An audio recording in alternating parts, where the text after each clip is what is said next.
सुखिया जब ही होयोगे सुमिरोगे करतार। बंदों गुरुपद कंज कृपा सिंधु नर रूप हरि। महामोतम पुंज जासु वचन रवि करण कर। प्यारे प्रेमीजनों, इस संसार में रहकर हम ईश्वर भक्ति कैसे करेंगे? ईश्वर भक्ति के विषय के पहले ईश्वर स्वरूप को जानना चाहिए। ईश्वर स्वरूप को जानने बिना जो ईश्वर भक्ति करता है वह वैसा ही है जैसे कि कोई यात्री यात्रा करता है, परंतु उसको अपनी पहुंच के निर्दिष्ट स्थान का ज्ञान नहीं होता है, तो वह किधर जाएगा, कहाँ पहुँचेगा पता नहीं, भटकने का उसको बहुत डर है। इस तरह ईश्वर भक्ति करने वाले को पहले ईश्वर स्वरूप का निर्णय होना चाहिए। उससे जो निर्णय हो उस दिशा में चलना चाहिए। ईश्वर स्वरूप निर्णय के बिना जो साधक ईश्वर भक्ति का आरंभ करता है वह उपयुक्त यात्री की तरह भटकता रहता है। इंद्रिय ज्ञान में जो कुछ आता है वह माया है। स्थूल इंद्रियों के ज्ञान में केवल माया ही पकड़ी जाती है, वह भी केवल स्थूल माया ही। इसका सूक्ष्म और कारण रूप भी इतना छीना है कि उसको पकड़ने के लिए स्थूल इंद्रियां कभी सख्त नहीं। जो मायातीत है उसको मन बुद्धि आदि भीतर की इंद्रियां भी नहीं पा सकती है। इसलिए कहा गया है, राम स्वरूप तुम्हार वचन अगोचर बुद्धि पर, अविगत अखत अपार, नैति नैति नित्य निगम कह। यह जो बात है बुद्धि पर तत्व है, तब किधर को जाना है? बुद्धि से परे तत्व को पाने के लिए बाहर बाहर जाना है। पृथ्वी पर या जल पर अथवा आकाश में वायु पर उड़ना है। बाहर में किसी तरह उड़ो, जैसे कि पहले अष्ट सिद्धि प्राप्त योगी लोग अपने स्थूल शरीर से आकाश में उड़ते थे, उस तरह उड़ो। अथवा किसी भी तरह वायु से उड़ने पर मन बुद्धि के परे नहीं जा सकते। आप कौन हैं? पानी का सा बुलबुला यह तन ऐसा होय, पीव मिलन को ठानिए, रहिए ना पड़ी सोय। रहिए ना पड़ी सोय, बहुरी नहीं मनुखा देही, आपुन ही कु खोज, मिले जब राम सनेही। हरि को भूले जो फिरे, सहजो जीवन छाछ, सुखिया जब ही होएगो, सुमिरोगे करतार।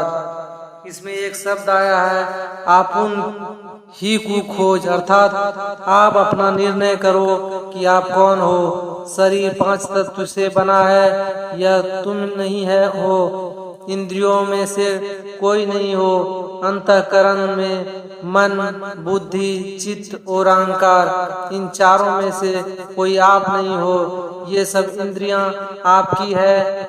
जैसे आप शरीर पर कपड़े पहने हैं, वे कपड़े आपके हैं, लेकिन आप कपड़े नहीं है। आप शरीर अथवा बाहरी व भीतरी कोई भी इंद्रियां नहीं है।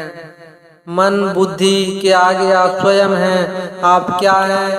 आप अपने को जैसा कहते हैं कि आप जीवात्मा हैं, केवल आत्मा कहने से जीवात्मा भाव का नहीं होना साबित होता है। जीवात्मा भाव के सहित जो आप हैं मन बुद्धि इंद्रियों से परे हैं। जहाँ तक कि जिस मूल पदार्थ से थे इंद्रियां आदि बनी है, उस जड़ा मिक्ता प्रकृति से भी आप परे। स्वरूपतः आप चेतन आत्मा है। अंतःकरण के साथ से जीवात्मा दशा आई है। आपको शरीर मिला है इस तरह समझ सकते हैं, लेकिन आप अपने को पहचान नहीं सकते। मन बुद्धि आदि इंद्रियों तथा माइक तत्वों को मैं यह नहीं हूँ, मैं यह नहीं हूँ कहकर अपने को जान सकते हैं, लेकिन अपने को पहचान नहीं सकते। जब तक पहचान नहीं हो तब तक आपका ज्ञान अधूरा है। इसलिए अपने को पहचान लें। अपने को पहचान लेंगे तो ईश्वर को भी पहचान लेंगे। ईश्वर मन आदि इंद्रियों से परे है, आत्मगम्य है। आप अपने को अपने से ही पहचान सकते हैं। जैसे आँख से आँख को देख सकते हैं आईना लेकर, उसी तरह भक्ति योग रूप साधन है। उससे आप अपने से अपने को देखेंगे, फिर पता लग जाएगा कि ईश्वर अंश जीव अविनाशी, चेतन अमल सहज सुख राशि है। यह प्रत्यक्ष हो जाएगा, क्योंकि जिसको आत्मदृष्टि होती है उसका द्वैत दूर हो जाता है। संपूर्ण संसार में आत्मज्ञानी के लिए आत्मवत सर्वभूतेषु हो जाता है। इसका साधन करना चाहिए। भक्ति करो, भजन करो। भक्ति भजन का एक ही अर्थ है, सेवा। ईश्वर की सेवा क्या है? एक छोटी सी कहानी कहता हूँ। एक मुनि बालक था, वह जंगल में विचरण करता था। एक राजा उस मुनि बालक को देखा। वह बालक देखने में बहुत सुंदर था। मालूम पड़ता था जैसे वह सनत कुमार सनातन में से कोई एक हो। बालक को देखकर राजा बड़ा प्रभावित हुआ। राजा ने कहा, आप मेरे साथ चलें। बालक ने कहा, राजन, मेरा शर्त मंजूर करो, मैं तुम्हारे साथ जाऊंगा। राजा ने कहा, वह शर्त क्या है? बालक ने कहा, मुझे खिलाओ, तुम मत खाओ, मुझे पहनाओ, तुम मत पहनो, मैं सोऊं, तुम जागकर पहरा करो। राजा ने कहा, तो नहीं होगा। जो मैं खाऊंगा सो तुझे खिलाऊंगा, जो मैं पहनूंगा सो तुझे पहनाऊंगा। मेरा जो पहरा करेगा वही तुम्हारा भी पहरा करेगा। बालक ने कहा, मेरा राजा ऐसा नहीं है। वह स्वयं नहीं खाता, मुझे खिलाता है। वह स्वयं कुछ नहीं पहनता, मुझे पहनाता है। मैं सोता हूँ और वह जागकर मेरी पहरा करता है। अपने ऐसे राजा को छोड़कर मैं तुम्हारे साथ क्यों जाऊं? वह है ईश्वर। सेवा उसकी होती है जिसको कोई जरूरत होती है। जिसको कोई जरूरत नहीं, उसकी क्या सेवा होगी? लोग गंगा सेवन करने जाते हैं, कितने श्रद्धालु दंड प्रणाम करते जाते हैं, कितने देवस्थान में जाते हैं। उस देव के दर्शन व पवित्र नदी में स्नान के लिए जाना उसकी सेवा है। गंगा किनारे रहकर गंगा स्नान करते हैं, उसके जल का पान करते हैं, यह गंगा सेवन है। इससे गंगा जी को कुछ मिला नहीं, कुछ लाभ नहीं हुआ। गंगा जी कुछ चाहती भी नहीं है। इसी तरह जो उधर जाता है, जिधर जाते जाते ब्रह्म सुख का आभास मिलता है, ब्रह्म ज्योति की तेज का ज्ञान प्रत्यक्ष होता है, वह है ईश्वर की सेवा। उधर जाते जाते इतनी पवित्रता आती है जितनी की अभी आई नहीं। जिधर जाने से ब्रह्म दर्शन होता है, उधर जाने वाले को यह लाभ होता है। ब्रह्म को या ईश्वर को कोई लाभ नहीं। ब्रह्म या ईश्वर दर्शन किस ओर होता है? जिधर जाने से शरीर इंद्रिय का संग छूट जाता है, 3 अवस्थाओं का संग छूटता है, और गोस्वामी तुलसीदास जी के लिखे अनुसार देखता है। यथा सुअंजन आंजी दृग साधक सिद्ध सुजान, कौतुक देखई सेलवन भूतल भूरि निधान। यह भूतल भूरि निधान क्या है? तो कहा, सकल दृश्य निज उदर में ली, सोवन निद्रा तजी योगी, सोई हरिपद अनुभव परम सुख, अतिशय द्वैत वियोगी। कोई कहे कि हम तुलसीदास जी की बात क्यों मानेंगे, तर्क को मानेंगे। तर्क करो तो शास्त्रार्थ में जाओ, उसमें गर्मा गर्मी हो जाए, माथा पच्ची हो जाए तो क्या फायदा हुआ। जिस दिन पाठशाला में प्रथम पढ़ने गए थे तो अध्यापक ने कहा, यह क है, तो बिना तर्क के बिल्कुल वर्णमाला हमने सीखी। गिनती सीख ली, होते होते ज्ञान हुआ, तर्क हुआ और ज्ञान हुआ। तर्क होने पर वही वर्णमाला, वही गिनती रही, कोई फर्क नहीं पड़ा। श्रद्धा भी हो, तर्क भी हो और गुरु वाक्य के साथ मेल भी हो तो मानने में कोई हर्ज नहीं होना चाहिए। गोस्वामी तुलसीदास जी, गुरु नानक देव जी, कबीर साहब आदि सब संतों की बातें मिल जाए तो क्यों न माने। श्रद्धा हो और तर्क भी हो। अंधी श्रद्धा गड्ढे में गिराएगी और कोरा तर्क भ्रमित रखेगा। आदमी की शिक्षा श्रद्धा से आरंभ होती है और बढ़ते बढ़ते तर्क भी होता है। यह तो ऐहिक विद्या के अंदर की बात है। परमार्थिक विद्या केवल किताबी विद्या है सो नहीं। गुरु द्वारा विद्या पाठ का दरवाजा खुलता है, तब विद्यार्थी पढ़ता है, गुरु से संकेत लेता है। बिना गुरु के काम नहीं चलता। चाहे सांसारिक ज्ञान हो चाहे परमार्थिक, गुरु में श्रद्धा होनी चाहिए। आप जानते हैं कि महाभारत का युद्ध भाइयों कौरव पांडव में हुआ था। बहुत लोग मारे गए, राज्य पांडवों को मिला। पांडवों में बड़े युधिष्ठिर थे, ये रोते थे कि हमसे बहुत पाप हुआ। व्यास देव जी उनको समझाए लेकिन वे समझे नहीं थे। अंत में व्यास देव जी ने उनसे कहा कि तुम अश्वमेध यज्ञ करो। युधिष्ठिर ने कहा इतना धन मेरे पास कहाँ है। व्यास देव जी ने रास्ता बतलाया और धन पाने का अनुष्ठान बतलाया। युधिष्ठिर ने उनकी बातों में श्रद्धा की, उनके बताए मार्ग से गए और धन प्राप्त कर यज्ञ किया। जैसे वह धन युधिष्ठिर के लिए अव्यक्त था, श्रद्धा युक्त होकर उन्होंने धन प्राप्त किया और यज्ञ करके शोक मुक्त हुए। यदि युधिष्ठिर व्यास जी की बात में श्रद्धा नहीं करते तो रोते रहते। इसी तरह संतों की वाणी में श्रद्धा अवश्य चाहिए। कबीर साहब, गुरु नानक साहब, गोस्वामी तुलसीदास जी को देखने की जो दृष्टि थी, मेरी दृष्टि जो है, साधारण लोगों की दृष्टि जो है, सब में अंतर है। संतों की दृष्टि मोटी मोटी चीजों को भी देखती है और छीना मार्ग को भी देखता है।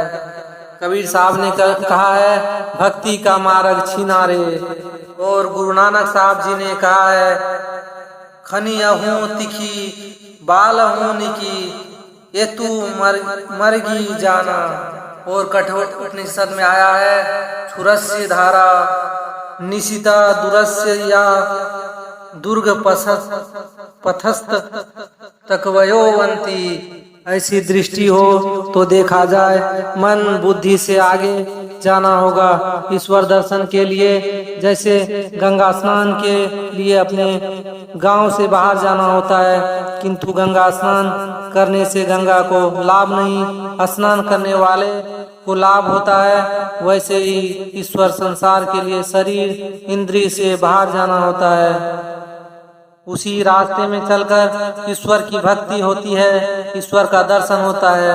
उस पर चलने से आपको लाभ होगा, ईश्वर को कुछ लाभ नहीं होगा।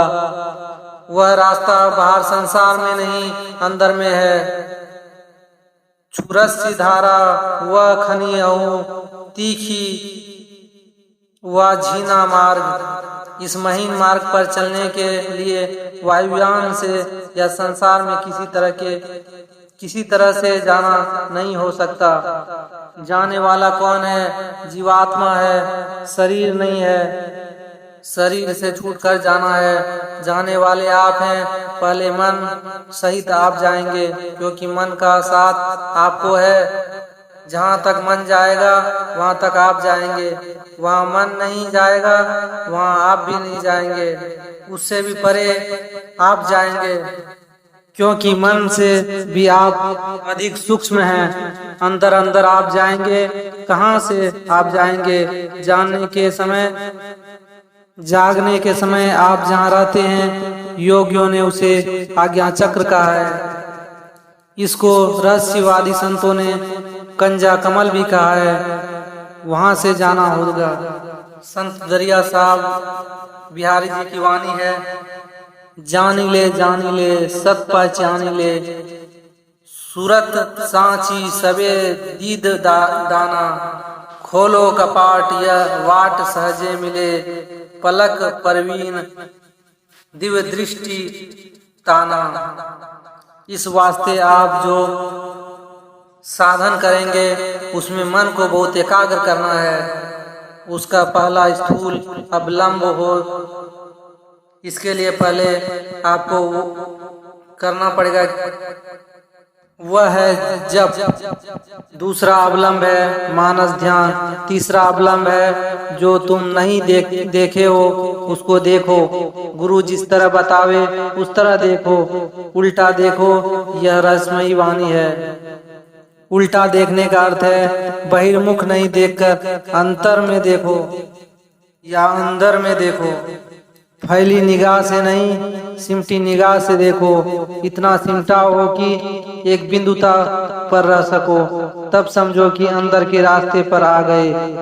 यहाँ से स्थूल से सूक्ष्म में जाने का रास्ता है। धीरे धीरे अभ्यास करने से होता है। बाहर संसार में सदाचार का पालन करो। जो सदाचार पालन नहीं करेगा वह झूठ बोलेगा, चोरी करेगा, नशा खाएगा, हिंसा करेगा, व्यभिचार करेगा। इस तरह पांचों महापापों में रहकर कोई सदाचारी नहीं बन सकता। राधा स्वामी साहब की वाणी है, अकेला मत जाना वह राह, गुरु बिन नहीं होगा निर्वाह। अपने को अपना गुरु मानकर चलाना बुद्ध भगवान की तरह हो तो हो सकता है, लेकिन उनके समान और दूसरे कोई नहीं हुए। गुरु से ज्ञान लेना उनका शिष्य होना है। गुरु से शिक्षा प्राप्त कर दीक्षा लेना गुरु के अधीनस्थ रहना है और इसी तरह रहकर साधन करना है। जैसे वृक्ष में आम लगा, कच्चा आम खट्टा होता है, होते होते पक जाता है तो वही आम मीठा होता है। मेरे पिताजी कहते थे बुर्बक का आम खट्टा होता है। मैं मन में कहता था कि ये क्या कहते हैं। आदमी बुर्बक हो व भला हो, आम सबको एक समान लगता है। मैंने आम का एक पेड़ लगाया, वह फला तो आम खट्टा हुआ। उसी आम को पाल कर रखा तो मीठा हो गया।